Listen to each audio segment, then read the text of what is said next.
هنعمل النهاردة الرز المتبهر بطريقة سهلة جدا.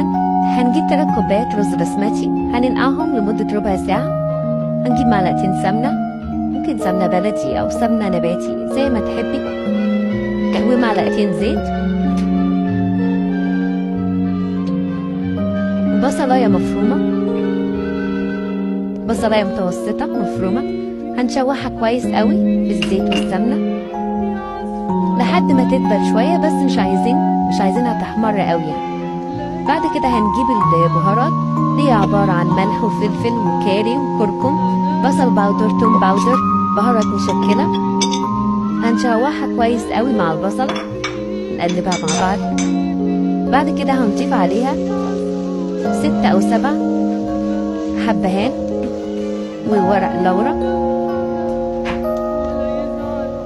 ونقلب كله مع بعض كويس. بعد كده هنضيف الرز. احنا حطينا 3 كوبايات رز، هنحط عليهم 3 كوبايات ونص ميه، مش عايزين نزود ميه. هنقلب كله مع بعض، وبعد كده طبعا الميه تبقى مغليه. هنبدأ نضيف الميه،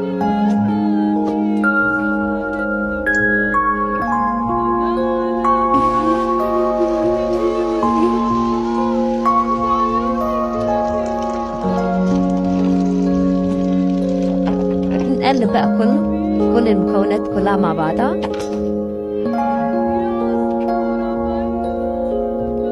بعد كده هنسيبه لما يغلي، وأول ما يغلي ويتشرب هنوطي عليه خالص، نسيبه بقى يستوي براحته.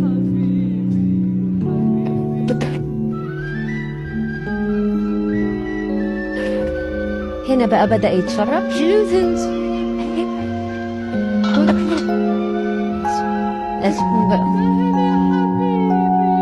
وهنا بعد ما استوى وبألف هنا. ما تنسوش بقى اللايك والشير والاشتراك على قناتي على اليوتيوب.